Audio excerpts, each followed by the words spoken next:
الحمد لله نحمده ونستعينه ونستغفره ونؤمن به ونتوكل عليه ونعوذ بالله من شرور أنفسنا ومن سيئات أعمالنا من يهده الله فلا مضل له ومن يضلل فلا هادي له وأشهد أن لا إله إلا الله وحده لا شريك له وأشهد أن سيدنا وسندنا ومولانا محمدا عبده ورسوله صلى الله تعالى عليه وعلى آله وأصحابه وبارك وسلم تسليما كثيرا أما بعد فأعوذ بالله من الشيطان الرجيم بسم الله الرحمن الرحيم إن قارون كان من قوم موسى فبغى عليهم وآتيناه من الكنوز ما إن مفاتحه لتنوء بالعصبة أولي القوة إذ قال له قومه لا تفرح إن الله لا يحب الفرحين وابتغ فيما آتاك الله الدار الآخرة ولا تنس نصيبك من الدنيا وأحسن كما أحسن الله إليك ولا تبغ الفساد في الأرض إن الله لا يحب المفسدين قال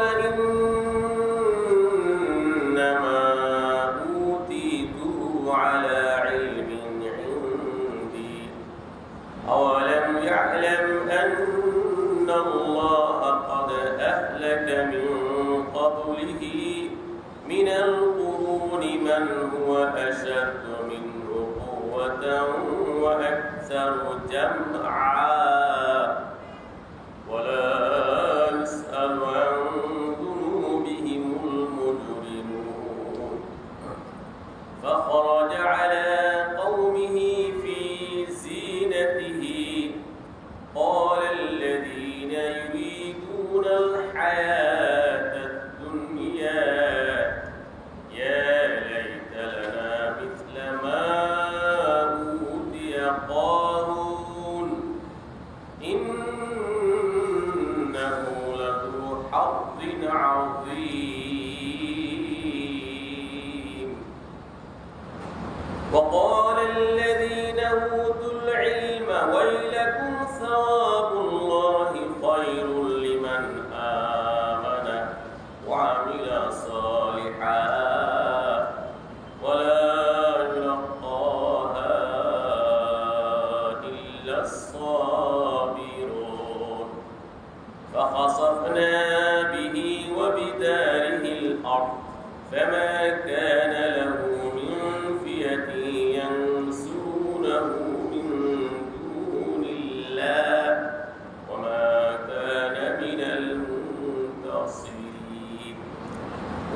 أصبح الذين تمنوا مكانه بالأمس يقولون ويك أن الله يبسط الرزق لمن يشاء من عباده ويقدر لولا أمن الله علينا لخسف بنا وكأنه لا يفلح الكافرون.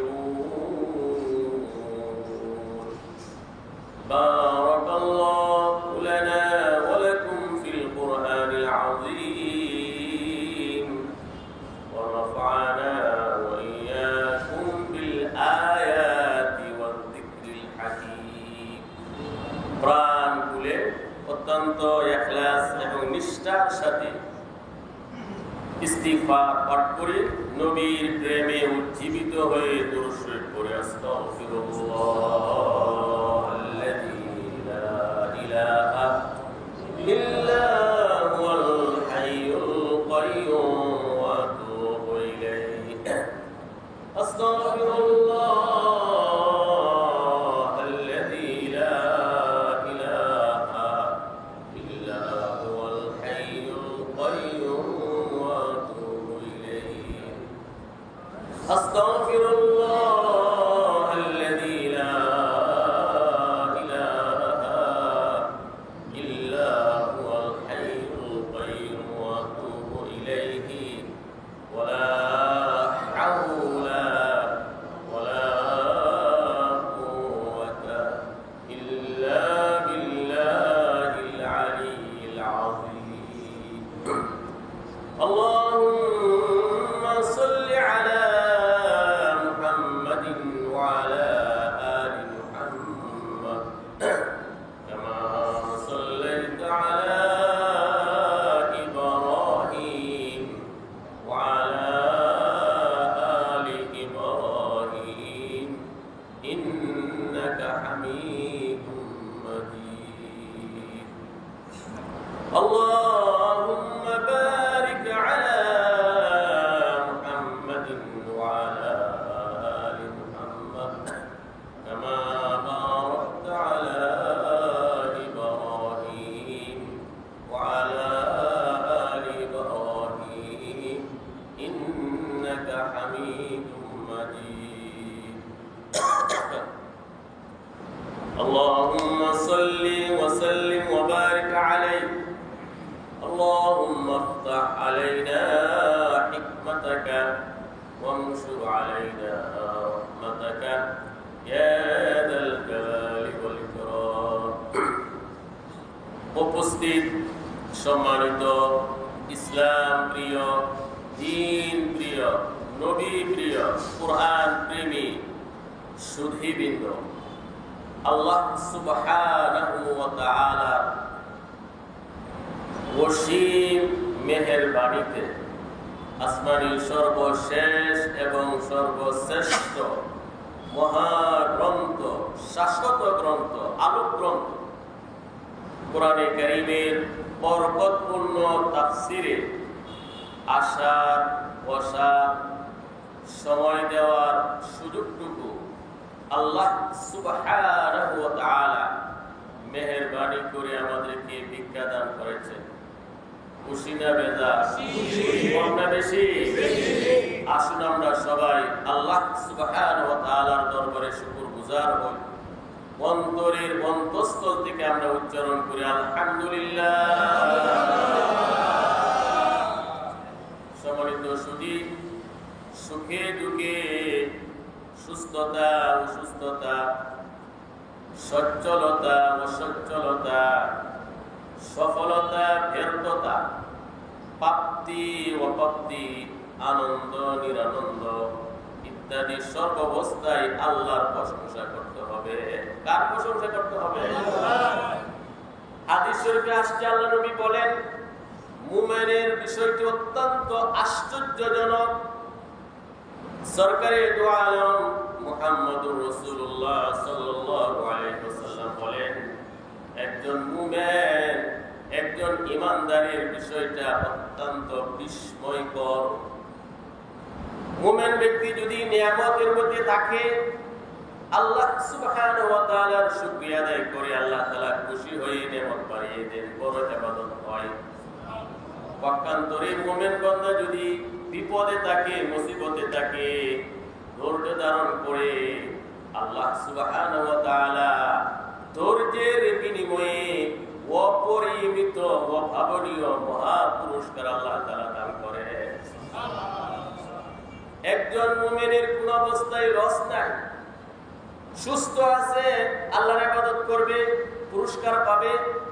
অসুস্থ হয়ে গেল, আল্লাহর কাছে ধৈর্য ধারণ করবে, আল্লাহ তাআলা তাকে পুরস্কার দিবেন। সুবহানাল্লাহ। এমনকি আল্লাহ তাআলা ঘোষণা করেছেন, ইন্নামা ইউওয়াফাস সাবিরুনা আজরাহুম বিগাইরি হিসাব। যারা আফত বিপদে, দুঃখ দুর্দশায়, অসুখ বিসুখে, বিভিন্ন প্রবলেম সমস্যায় সবর করবে, ধৈর্য ধারণ করবে, হিসাব ছাড়া অপরিমিত আল্লাহ তাআলা পুরস্কার আল্লাহ তাআলা দান করবেন।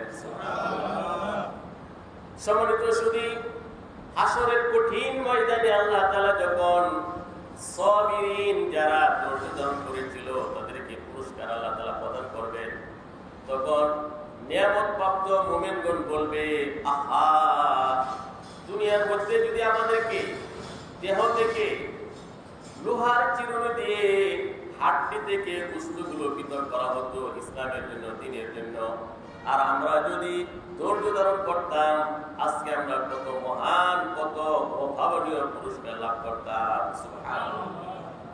তো মুমিন বান্দার কোনো লস নাই, নিয়ামতের মধ্যে শাকার, শুকরগুজার হবে, নিয়ামত আল্লাহ বাড়িয়ে দিবে। মুসিবত সবর, ধৈর্য ধারণ করবে, আল্লাহ তাআলা অভাবনীয় মহা পুরস্কার তার জন্য বরাদ্দ রেখেছে। সম্মানিত সুধী, আজকে আমরা বরকতপূর্ণ তাফসিরে এসেছি। এই তাফসিরে আসার দ্বারা কিছু না কিছু অবশ্যই পাওয়া যায়। সুবহানাল্লাহ। সম্মানিত সুধী, বুখারী শরীফের হাদিসে এসেছে, হুমুল কওমু লা ইয়াশকা বিহিম জালিসুহুম। এই তাফসিরে ধর্মীয় মাজলিসে যারা বসে তারা কোন অবস্থায় মাহরুম হবে না, বঞ্চিত হবে না। সুবহানাল্লাহ। যখন আমাদের তাফসীর শেষ হয়ে যাবে, আল্লাহ সুবহানাহু ওয়া তাআলা আমাদেরকে সাধারণ ক্ষমা ঘোষণা করবেন। আল্লাহ বলবেন, তোমরা উঠে বাসা বাড়িতে চলে যাও, তোমাদের জীবনের সব গুনাহ আমি আল্লাহ তাআলা মাফ করে দিলাম। সুবহানাল্লাহ। তোমাদের গুনাহগুলোকে নেকের দ্বারা পরিবর্তন করে দিলাম। একজন ফেরেশতা তখন আল্লাহর কাছে অভিযোগ করবেন। হাদিসে আসছে, মুসলিম শরীফের হাদিসে, বিশুদ্ধ কিতাব সহিহ মুসলিম শরীফের হাদিসে আসছে, এক ফেরেশতা আল্লাহর কাছে বলবেন, ওহে রব্বুল আলামিন, একজন বান্দা তার ব্যক্তিগত কাজে তাফসীরে এসেছিল, তার তাফসীর শোনার ইচ্ছা ছিল না, কিন্তু তার কাজের জন্য সে তাফসীরে বসেছে।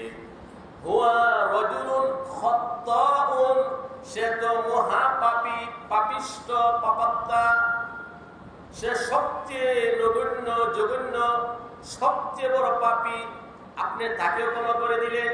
হুয়া রাজুলুন খাত্তাউন, সে তো মহাপাপী। আল্লাহ সুবহানাহু ওয়া তাআলার পক্ষ থেকে মেসেজ আসবে, বাণী আসবে, হুমুল কওমু লা ইয়াশকা বিহিম জালিসুহুম। আমার কালামের, আমার কথা ভান্ডারের তাফসীর যারা শুনতেছে তারা এত সৌভাগ্যশীল মানুষ, এত ভালো মানুষ, এত প্রিয় পাত্র আমার, তারা তাদের সাথে যারা বসবে কোন অবস্থায় মাহরুম এবং বঞ্চিত হবে না। বলেন সুবহানাল্লাহ। সম্মানিত সুধী, হাদিসে এসেছে, আমরা যতক্ষণ বসা থাকবো, আল্লাহর নূরের সৃষ্টি ফেরেশতারা আমাদের জন্য তিনটি দোয়া করতেছেন। আল্লাহর নূরের সৃষ্টি ফেরেশতারা আল্লাহর কাছে আমাদের প্রত্যেকের জন্য নাম উল্লেখ করে বলতেছেন, আল্লাহুম্মা গফির লাহু, আল্লাহুম্মা আরহামহু, আল্লাহুম্মা তুব আলাইহি। হে আল্লাহ, এই তাফসীরে যে বসছে প্রত্যেকের নাম ধরে বলে, হে আল্লাহ, তার জীবনের সব গুনাহ মাফ করে দাও, তার প্রতি দয়া করো, তার তওবা কবুল করো। সুবহানাল্লাহ। সম্মানিত সুধী, নূরের দ্বারা আল্লাহ তাআলা ফেরেশতা সৃষ্টি করেছেন। ফেরেশতারা যখন আল্লাহর কাছে প্রার্থনা করে, আল্লাহ কবুল করবেন কি করবেন না? নিশ্চিত কবুল করবেন, অবশ্যই কবুল করবেন। কারণ আল্লাহ তাআলা অনুমতি নিয়েই ফেরেশতারা আল্লাহর কাছে দোয়া করতেছে। এজন্য এই তাফসীরে যারা আসবে ইনশাআল্লাহ ভাগ্য খুলে যাবে। দুনিয়াতেও ভাগ্য খুলে যাবে, পরকালেও কি ভাগ্য খুলে যাবে। আল্লাহ তাআলা জান্নাতের সম্মানিত মেহমান হিসেবে তাদেরকে আল্লাহ তাআলা অবশ্যই কবুল করবেন। আবার বলে আলহামদুলিল্লাহি রাব্বিল আলামিন। সম্মানিত সুধী, আজকে আপনাদের সামনে আমাদের ধারাবাহিক তাফসীর সূরাতুল কসস এর ৭৬ নং আয়াত থেকে ৮২ নং আয়াত পর্যন্ত তেলাওয়াত করা হয়েছে। সূরাতুল কসস এর ৭৬ নং আয়াত থেকে ৮২ নং আয়াত পর্যন্ত, অর্থাৎ অষ্টম রুকুর তাফসীর হবে। সূরাতুল কসসের অষ্টম রুকুর তাফসীর। আজকের এই তেলাওয়াতকৃত আয়াতগুলোর মধ্যে আল্লাহ সুবহানাহু ওয়া তাআলা স্বৈরাচারী, অহংকারী, জালেম কারূনের ইতিহাস আল্লাহ তাআলা উপস্থাপনা করেছেন। বলেন সুবহানাল্লাহ। কারূন সে ছিল শুরুতে একজন ধার্মিক মানুষ। কারূন মূসা আলাইহিস সালামের সম্প্রদায়ের লোক ছিল। আল্লাহর পয়গম্বর মূসা আলাইহিস সালামের চাচাতো ভাই ছিল। সুবহানাল্লাহ। তাফসীরে কিতাব এসেছে আল্লাহর পয়গম্বর মূসা আলাইহিস সালামের আপন চাচাতো ভাই ছিল কারূন। কারূন সে ছিল যুগের অসাধারণ সৌন্দর্যের অধিকারী। রূপ, লাবণ্য, গুণ, সৌন্দর্য তার অসাধারণ ছিল। তৎকালীন যুগের মধ্যে সে একজন সুন্দর অবয়বের মানুষ ছিলেন। সুন্দর একজন মানুষ ছিল, চেহারা খুব সুন্দর ছিল, লাল সুন্দর ছিল। মানুষ তাকে আল মুনাব্বর মানে খুব আলোকিত মানুষ, নুরানি মানুষ বলত। এত সুন্দর ছিল কারূন। কারণ শুরু জীবনে সবচেয়ে বড় ধার্মিক ছিল, আল্লাহ ভক্ত ছিল, ধার্মিক ছিল। মূসা আলাইহিস সালামের প্রতি আল্লাহ তাআলা যে কিতাব নাযিল করেছেন তাওরাত, মূসা আলাইহিস সালাম হারুন আলাইহিস সালামের পরে সবচেয়ে বেশি কারূনের তাওরাত তেলাওয়াত করত এবং তাওরাত তার অনেক কিছু মুখস্থ ছিল। এত বড় ধার্মিক ছিল কারূন। কারূন অনেক বড় ধার্মিক ছিল, তাওরাত তেলাওয়াত করত। কিন্তু শুরুর জীবনে কারণ ছিল অর্থ সংকটে, অভাব অনটনের মধ্যে, আর্থিক সংকটে ছিল, তার অবস্থা অসচ্ছল ছিল। কারণ ছিল একজন সুন্দর মানুষ, ধার্মিক, জ্ঞানী এবং এই তাওরাত মূসা আলাইহিস সালামের প্রতি যে তাওরাত নাযিল হয়েছিল বেশি বেশি তেলাওয়াত করত, একজন বুজুর্গ মানুষ ছিল। কিন্তু সে ছিল অসচ্ছল, অর্থ সংকটে।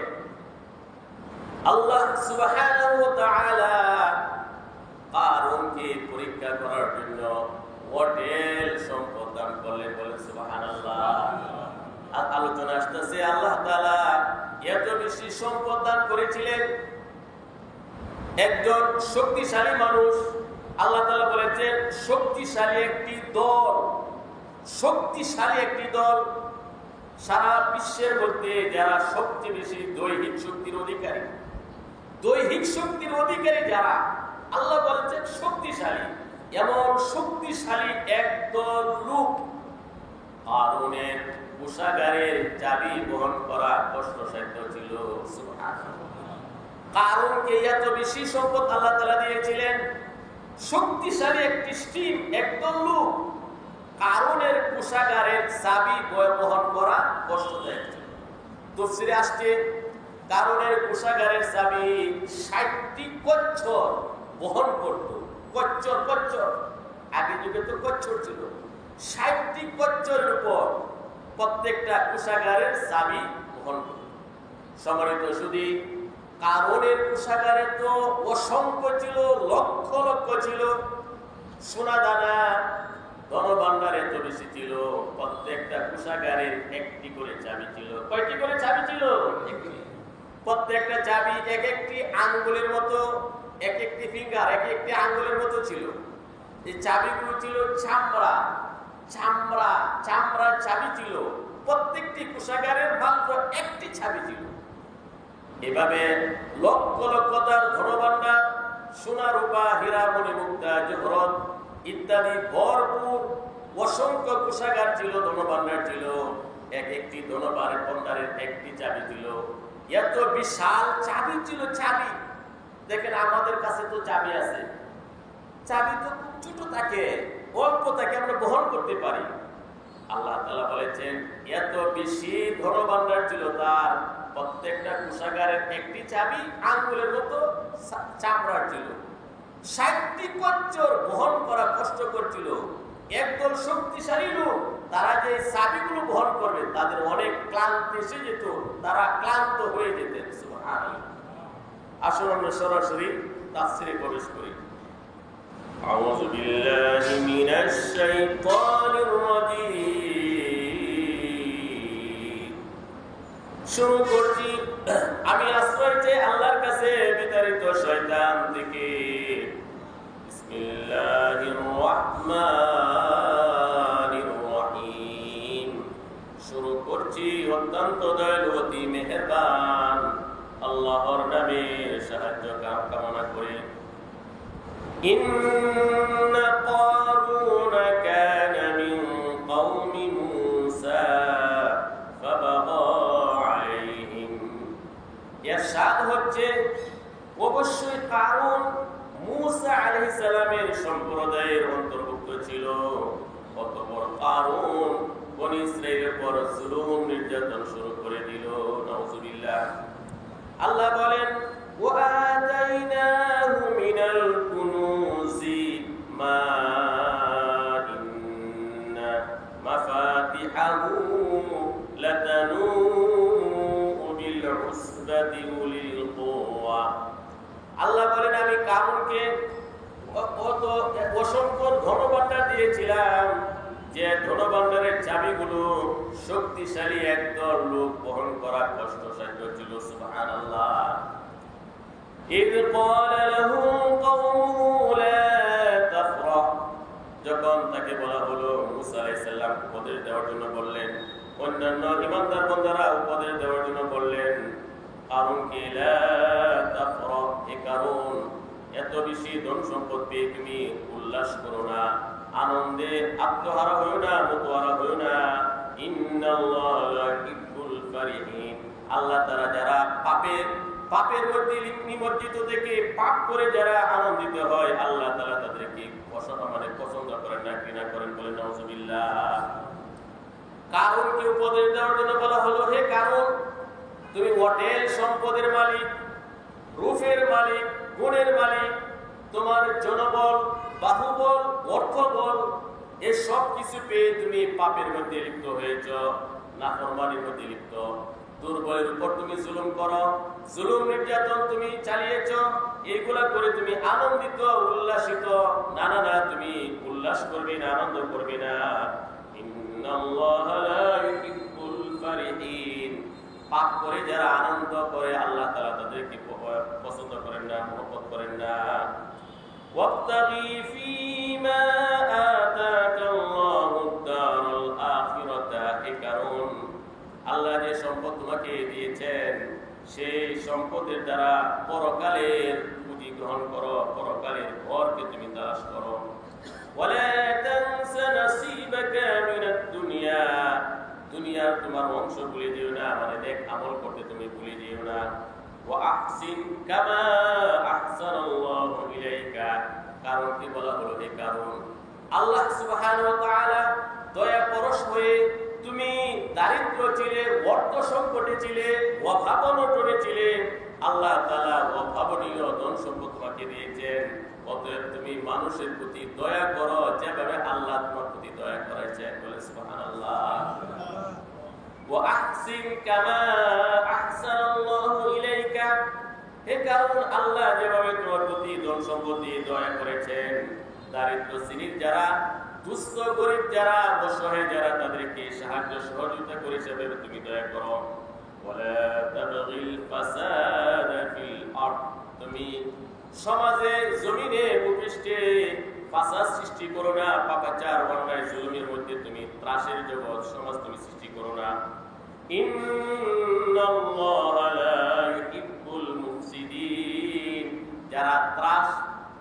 সন্ত্রাস এবং যারা জুলুম করে, ফাসাদ সৃষ্টি করে সমাজে, আল্লাহ তাআলা তাদেরকে ঘৃণা করেন, পছন্দ করেন না।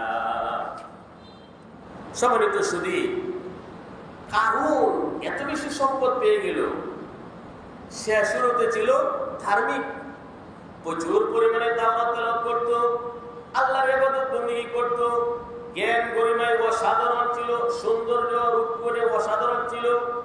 যখন সে এত বেশি সম্পদ পেল, সে মুনাফিক হয়ে গেল, মুরতাদ হয়ে গেল, কাফির হয়ে গেল, নাস্তিক হয়ে গেল। বলেন নাউজুবিল্লাহ।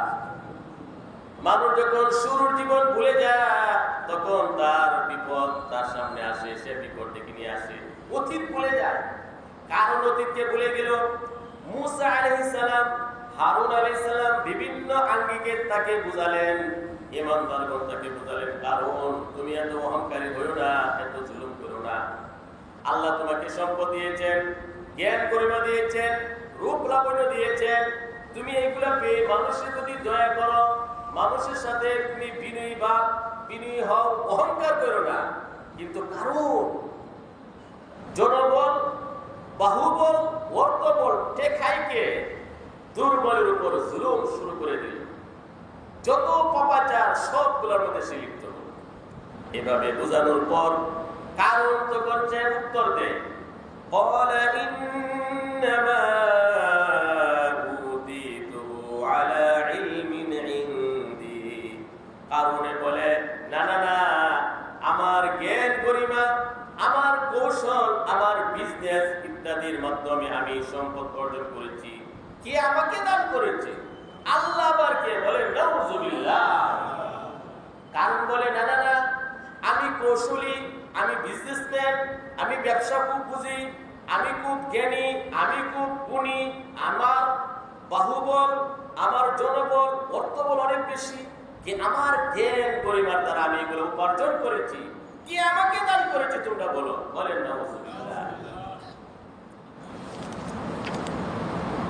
أولم يعلم أن الله قد أهلك من قبله من القرون من هو أشد منه قوة وأكثر جمعا। আল্লাহর পক্ষ থেকে বলা হলো, আগে সে কি জানে না? কারণ কি জানে না? আল্লাহ সুবহানাহু ওয়া তাআলা তার পূর্বে অতীতে অনেক সম্প্রদায়কে ধ্বংস করেছেন, যারা ছিল তার চেয়ে বেশি শক্তিশালী, তার চেয়ে বেশি ধন সম্পদের অধিকারী। ওয়ালা ইসআলু আন যুনুবিহিমুল মুজরিমুন। পাপীদের গুনাহ সম্পর্কে সেদিন কোনো প্রশ্ন করা হবে না। সম্মানিত সুধী, কারণকে যখন বোঝানো হলো, মুসা আলাইহিস সালাম দিনের দাওয়াত দিলেন, কিন্তু কারণ সে সরে হয়ে গেল, অহংকারী হয়ে গেল। সে উল্টা জবাব দিল, না না না, আমার জ্ঞান গরিমার দ্বারা, আমার কৌশলের দ্বারা এই হোটেল সম্পদ আমি উপার্জন করেছি। বলেন নাউজুবিল্লাহ। আল্লাহ বলেন, আরে কারণ তোমার পূর্বে তোমার যে শক্তিশালী, তোমার যে প্রাচুর্য অধিক বেশি যারা ছিল, এদেরকে আমি কতভাবে ধ্বংস করেছি তা কি তুমি জানো না? সম্মানিত সুধী, কারণ একদিন ঝাঁক জমকের সাথে বের হলো, তার সকল অর্থ সম্পদ স্বর্ণরূপার দ্বারা সুসজ্জিত হয়ে, তার প্রাণীগুলোকে সুসজ্জিত করে, তার বাহিনীকে সুসজ্জিত করে ঝাঁক জমকের সাথে কারণ বের হলো। তার যে গবাদি পশু ছিল, অভাবনীয় সৌন্দর্যের দামি পোশাক পরিচ্ছদ গবাদি পশুকেও পরালো সে। কচ্ছপ, গাধা, ঘোড়া এইগুলোকেও দামি দামি পোশাক পরাইল, স্বর্ণরূপা ইত্যাদি পরালো। এবং কারণ তার জনগণ তারা স্বর্ণরূপার দ্বারা সুসজ্জিত হলো, জাঁকজমকের সাথে তারা একদিন বের হলো। যখন বের হলো, যারা দুনিয়ায় দুনিয়া লোভী, যাদের দুনিয়ার লিপ্সা আছে, পরকালে জান্নাতের আশা নাই, পরকালের আশা নাই, তারা আকাঙ্ক্ষা করতে লাগলো, আক্ষেপ করতে লাগলো, আয় আফসোস, কারণকে আল্লাহ তাআলা যে ধন সম্পদ, কারণকে যে ধন সম্পদ দেওয়া হয়েছে, কারণ যে আইয়াসী জীবন পেয়েছে, কারণের ভাগ্য কত ভালো, আমরা যদি কারণের মধ্যে এমন সম্পদ পেতাম। আল্লাহ তাআলা বলেন, فخرج على قومه في زينته قال الذين يريدون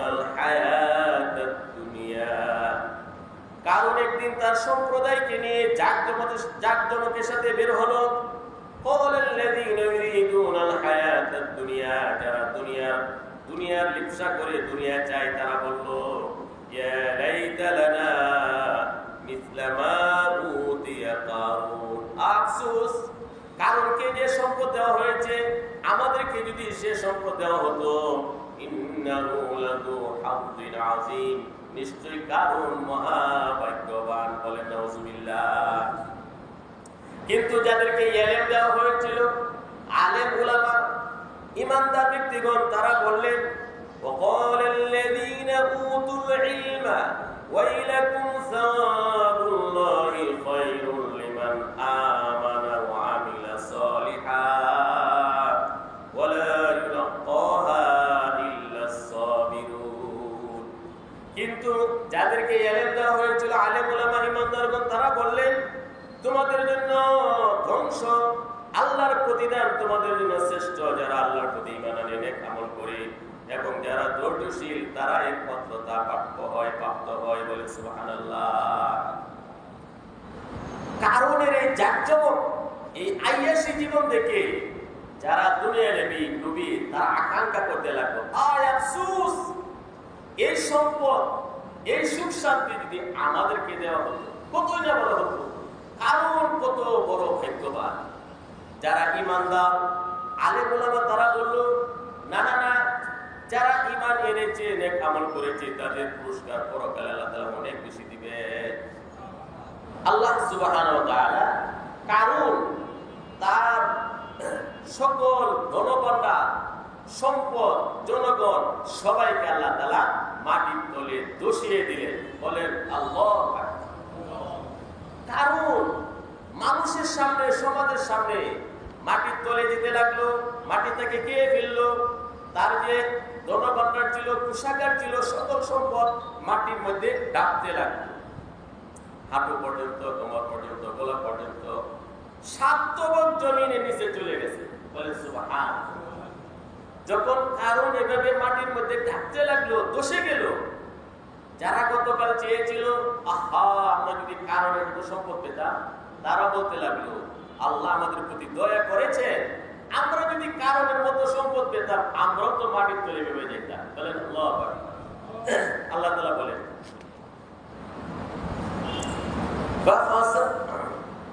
ফাখাসাফনা বিহি ওয়া বিদারিহিল আরদ।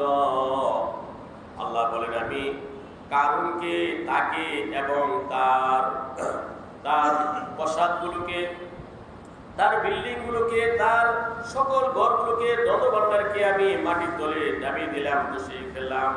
ফামা কানা লাহু মিন ফিয়াতি ইয়ানসুরুনাহু মিন দুনিল্লাহ, তার এমন কোন সম্প্রদায় ছিল না যে তাকে আল্লাহ ছাড়া সাহায্য করবে। ওয়ামা কানা মিনাল মুনতাসিরিন, আর তার জন্য কোনো সাহায্যকারী নাই। ওয়াসবাহাল্লাযীনা তামান্নাউ মাকানাহু বিল আমস, গতকাল যারা কারণের মতো হওয়ার জন্য আকাঙ্ক্ষা করেছিল, ইয়াকুলুনা, তারা বলল ওয়াইকা আন্নাল্লাহ, দেখছো তো তোমরা আল্লাহ তাআলা ইয়াবসুতুর রিজকা লিমান ইয়াশা, যাকে চান রিজিক বাড়িয়ে দেন, মিন ইবাদি, তার বান্দা থেকে, ওয়া ইয়াকদিরু, যাকে চান রিজিক কমিয়ে দেন। লাউলা আমান্নাল্লাহু আলাইনা, আল্লাহ যদি আমাদের প্রতি দয়া অনুগ্রহ করতেন, লা খাসাফা বিনা, আমাদেরকে মাটিতে দোষিয়ে দিতেন। ওয়াইকা আন্নাহু, তোমরা দেখেছো কি, লা ইফলিহুল কাফিরুন, কাফের কখনো সফল হয় না। বলেন সুবহানাল্লাহ। যারা আকাঙ্ক্ষা করেছিল কারণের মতো হবে, তারা বলতে লাগলো আমরা যদি আজকে কারণের মতো সম্পদ পেতাম, কারণ যেভাবে মাটির মধ্যে ডেবে গেছে, দোষে গেছে, মাটি গিলে ফেলছে, আমাদেরকেও মাটি সেভাবে গিলে ফেলছে। কারণ সবার সামনে মাটিতে ডাবতেছে, কোনো শক্তি নাই, কোনো কিছু ছিল না তাকে হেফাজত করা। 7 তবক জমিন পর্যন্ত কারণ চলে গেছে, আর কারণের সম্পদ এই ভূগর্ভে বিলিয়ে আল্লাহ তাআলা দিয়েছে, ধ্বংস করে ফেলেছে। সম্মানিত সুধী, আল্লাহ তাআলা এখানে বলেন ওয়াইকা আন্নাল্লাহু ইয়াবসুতুর রিজকা লিমান ইয়াশা, আল্লাহ তাআলা যাকে চান রিজিক বাড়িয়ে দেন, যাকে চান রিজিক কমিয়ে দেন। রিজিকের মালিক কারা? কে? রিজিকের একমাত্র মালিক আল্লাহ সুবহানাহু ওয়া তাআলা। সম্মানিত সুধী, সূরা হুদের 6 নং আয়াতে আল্লাহ তাআলা বলেন, সূরা হুদ আয়াত নং 6, ওয়া মা মিন দাব্বাতিন ফিল আরদি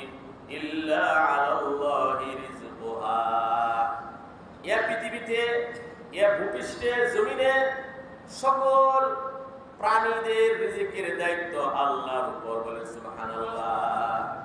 এই পৃথিবীতে যত প্রাণী রয়েছে, জীব জানোয়ার রয়েছে, সকলের রিজিকের দায়িত্ব কার উপর? আল্লাহর। ইয়াতে তাফসীরে কবিরে লেখেন আল্লাহর পয়গম্বর মুসা আলাইহিস সালাম, যে মুসা আলাইহিস সালামের আলোচনা চলছে, হারুনের আলোচনা চলছে। মুসা আলাইহিস সালামের প্রতি আল্লাহ তাআলা ওহী নাযিল করতেছে। আল্লাহ সুবহানাহু ওয়া তাআলা আল্লাহর পয়গম্বর মুসা আলাইহিস সালামের প্রতি ওহী নাযিল করছেন। মুসা আলাইহিস সালামের মন বাড়ির দিকে চলে গেল, তার অর্ধাঙ্গিনী, জীবন সঙ্গিনী, তার পত্নী স্ত্রীর দিকে চলে গেল। আমার স্ত্রীকে রেখে আসলাম, কি খেয়েছে, কোন অবস্থায় আছে আল্লাহ জানেন। এটা তো স্বাভাবিক, মুসা আলাইহিস সালাম তো একজন মানুষ ছিলেন। প্রত্যেকে আমরা এখন বসে আছি বাড়ি ঘরে চিন্তা কিন্তু অনেকেই করতেছে কিনা? আর এটা তো আমাদের স্বাভাবিক বিষয়। তো মুসা আলাইহিস সালাম চিন্তা করতেছেন, আমার বিবিকে আমি বাড়িতে রেখে আসলাম, সে কিছু খেয়েছে কিনা, কি না জানি খেয়েছে, কোন অবস্থায় আছে। আল্লাহ সুবহানাহু ওয়া তাআলা তখন, আল্লাহ তো অন্তর্যামী, আল্লাহ অন্তরে সবকিছু বুঝেন। আল্লাহ সুবহানাহু ওয়া তাআলা মুসা আলাইহিস সালামকে বললেন, হে মুসা, তোমার সামনে একটা পাথর আছে, পাথর, এই পাথরের মধ্যে লাঠি দিয়ে বাড়ি দাও। মুসা আলাইহিস সালাম লাঠি দিয়া পাথরের মধ্যে বাড়ি দিলেন, পাথর ভেঙে গেল। পাথর কি করলো? পাথর ভাঙার পর ওই পাথর থেকে আরেকটি পাথর বের হলো, বলেন আল্লাহু আকবার। আল্লাহ তাআলা বললেন, হে মুসা, দ্বিতীয় পাথরকে আবারও বাড়ি দাও। মুসা আলাইহিস সালাম দ্বিতীয় পাথরে বাড়ি দিলেন, পাথরটি ভেঙে গেল, ফেটে গেল, তৃতীয় আরেকটি পাথর বের হলো, বলেন আল্লাহু আকবার। আল্লাহ সুবহানাহু ওয়া তাআলা বললেন, মুসা, তৃতীয় পাথরটি আবারও বাড়ি দাও। মুসা আলাইহিস সালাম তৃতীয় পাথরে বাড়ি দেওয়ার পর পাথরটা ফেটে গেল, ভেঙে গেল। তৃতীয় পাথর থেকে একটা কিরা বের হলো, কিরা, বলেন সুবহানাল্লাহ। তৃতীয় পাথর থেকে একটা কিরা বের হলো। কিরার মুখে, কিরাটা হলো ছোট্ট প্রাণী, পিপিলিকার মতো একটা কিরা। এই কিরার মুখের মধ্যে খাবারের দানা, সুবহানাল্লাহ। তৃতীয় পাথর থেকে কিরা বের হয়েছে, পিঁপড়ার মতো। এই কিরার মুখে একটা খাবারের দানা। আল্লাহ সুবহানাহু ওয়া তাআলা মুসা আলাইহিস সালাম যেন বুঝতে পারেন, কিরার জবান খুলে দিলেন। ওই কিরাটা তৃতীয় পাথর থেকে যে বের হলো, মুখে খাবারের দানা, ছোট্ট কিরা, পিপিলিকার মতো।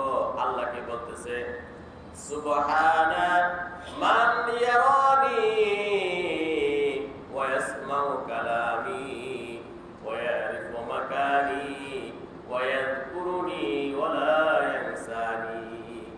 কিরাটা বলে, মহা পবিত্র সেই আল্লাহ, যে আল্লাহ তাআলা আমাকে দেখেন, সুবহানাল্লাহ, যে আল্লাহ আমার কথা শুনেন, যে আল্লাহ আমার অবস্থাটা জানেন, যে আল্লাহ আমাকে স্মরণ করেন, আমাকে ভুলে যান না। সুবহানা, সে আল্লাহ মহা পবিত্র। সুবহানা মান ইয়ারানি ওয়া ইয়াসমাউ কালামি ওয়া ইয়ারিফু মাকানি ওয়া ইয়াযকুরুনি ওয়া লা ইয়ানসানি। একটা তৃতীয় পাথরের মধ্যে একটা কিরা, আর এই কিরার মুখে কি? খাবারের দানা। আবার কিরাটা আল্লাহ তাআলা তাসবিহ জিকির করতেছে, সুবহানাল্লাহ। তখন মুসা আলাইহিস সালাম বুঝলেন, আমার স্ত্রী থেকে বাড়িতে যে আমার স্ত্রীকে রেখে আসছি, আমার স্ত্রীর খাবার, ভরণ পোষণ, সবকিছু নিরাপত্তার দায়িত্ব আল্লাহ নেবেন, আল্লাহ ব্যবস্থা করবেন। কি করবেন না? সম্মানিত শুধু আজকে আমরা রিজিক নিয়ে টেনশনে আছি। রিজিক আজকের আধুনিক বিজ্ঞান আবিষ্কার করেছে। আজকের আধুনিক বিজ্ঞান টাঙ্গায় শুকনার মধ্যে যত প্রাণী জগৎ রয়েছে, তার চেয়ে 10 গুণ বেশি জলের মধ্যে প্রাণী রয়েছে, সুবহানাল্লাহ। জলের মধ্যে, পানির মধ্যে অনেক ধরনের প্রাণী আছে। আজকের বিজ্ঞান বলে, জলের মধ্যে সবচেয়ে বড় বৃহৎ যে প্রাণী, সেটি হচ্ছে তিমি। নাম কি তার? 66 প্রজাতির তিমি রয়েছে, 66 প্রজাতির। সবচেয়ে বড় হলো নীল তিমি, সবচেয়ে বড় নীল তিমি। একটি নীল তিমিকে যদি একটি মাঠে রাখা হয়, 9 তলা বিল্ডিং এর মতো উঁচু হবে, সুবহানাল্লাহ। আজকের বিজ্ঞান বলে, প্রত্যেকটা নীল তিমি শুধু মাছ খায়, মাছ ছাড়া তিমি অন্য কিছু আহার করে না। আজকের বিজ্ঞান বলে, বৈজ্ঞানিকরা বলে, এক একটি নীল তিমি দৈনিক 4 টন মাছ, 110 মণ মাছ দৈনিক আহার করে। সুবহানাল্লাহ। এক একটি নীল তিমি দৈনিক কয় টন মাছ খায়? 4 টন, 27.5 মণ 1 টন না, তাহলে 110 মণ মাছ এক একটি নীল তিমি দৈনিক আহার করে। যে মহান আল্লাহ তাআলা এইভাবে লক্ষ লক্ষ কোটি কোটি নীল তিমিকে দৈনিক 110 মণ মাছের ব্যবস্থা করে, রিজিকের ব্যবস্থা করেন, সৃষ্টির সেরা আমরা আশরাফুল মাখলুকাত, আল্লাহ কি আমাদের খাবারের ব্যবস্থা করবেন না? একবার পেপারে নিউজ আসছিল, একটা খবর, একটা কলম দেখলাম, কোটিপতি কুকুর। কোটিপতি কি কুকুর, লেখাটা পড়লাম। সেখানে এক ব্যক্তি কুকুর প্রেমী ছিল, কুকুরকে অনেক ভালোবাসত, তার সাকল্য সম্পদ কুকুরের নামে দান করে দিল। কুকুরের নামে ব্যাংকে অ্যাকাউন্ট খোলা হলো। এই কুকুরের জন্য অনেক লেবার আছে, কর্মচারী আছে, দৈনিক কুকুরকে গোসল করায়, আরেকজনের কুকুরের লেদা এগুলো পরিষ্কার করে, আরেকজন কুকুরের খাবারের ব্যবস্থা করে, কয় বেলা গোস্ত দিবে, কয় বেলা কি খাওয়াবে, আবার চিকিৎসক আছে। যখন টাকা পড়ে যায় কুকুর সিগনেচার করে, ব্যাংক থেকে টাকা আসে। এই জন্য লেখছে কোটিপতি কুকুর। প্রাণীদের মধ্যে সবচেয়ে নিকৃষ্ট হলো কুকুর।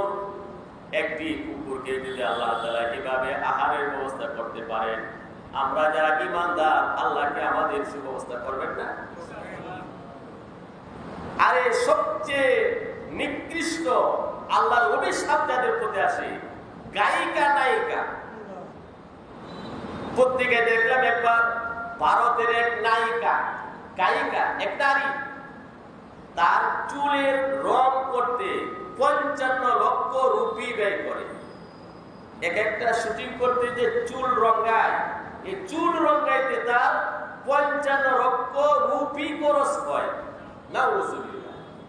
যে গায়িকার প্রতি আল্লাহর অভিশাপ, তার চুলের ফ্যাশন আনতে, চুল রঙাইতে যদি 55 লক্ষ রুপির ব্যবস্থা হয়, আমরা যারা আল্লাহকে মানি আমাদের রিজিকের ব্যবস্থা হবে না? অবশ্যই হবে। এজন্যই আল্লাহ তাআলার প্রতি বেশি তাওয়াক্কুল রাখা, ইস্তিগফার প্রচুর পরিমাণে করা। দেখেন আল্লাহ তাআলা আমাদেরকে না খাওয়ায় কখনো মারবেন না, ইজ্জতের সাথে খাওয়াবেন। এজন্যই আল্লাহর প্রতি সত্য ধারণা রাখা।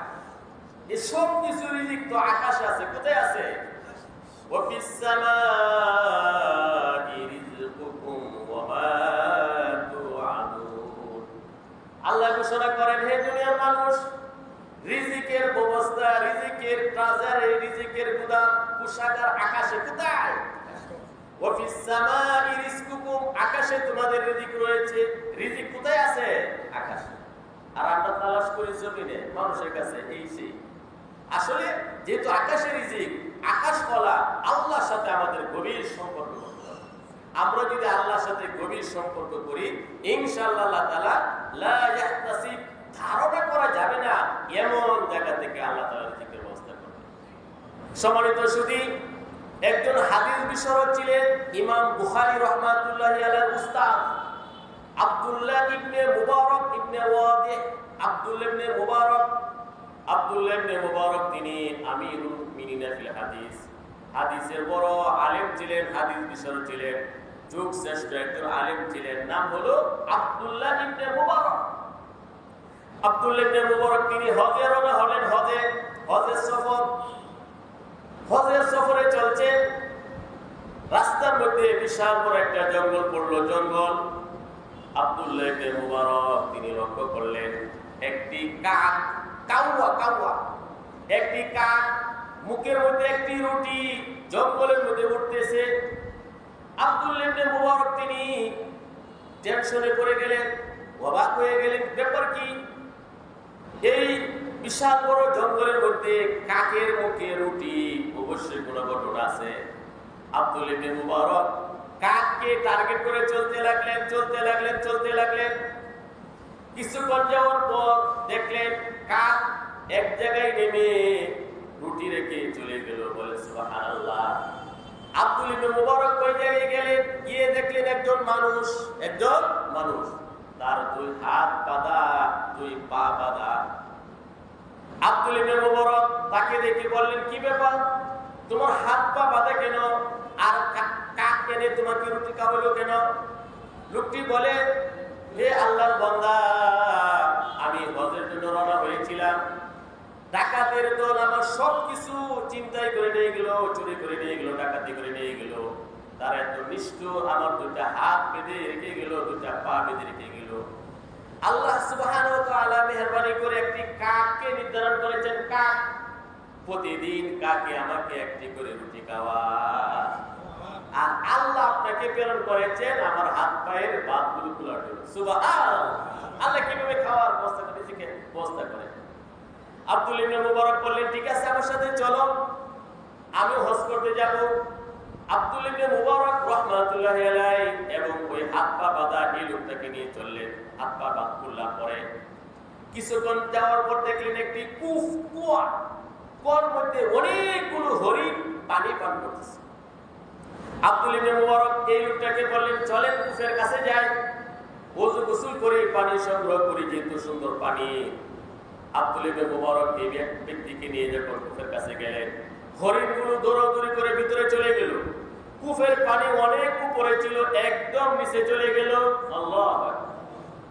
আব্দুল ইবনে মুবারক বললেন, রব্বুল আলামিন, আমরা দেখেছি অনেকগুলো হরিণ, বনের হরিণ অনেক উপর থেকে অনায়াসে পানি পান করছিল, পানি অনেক উপরে ছিল।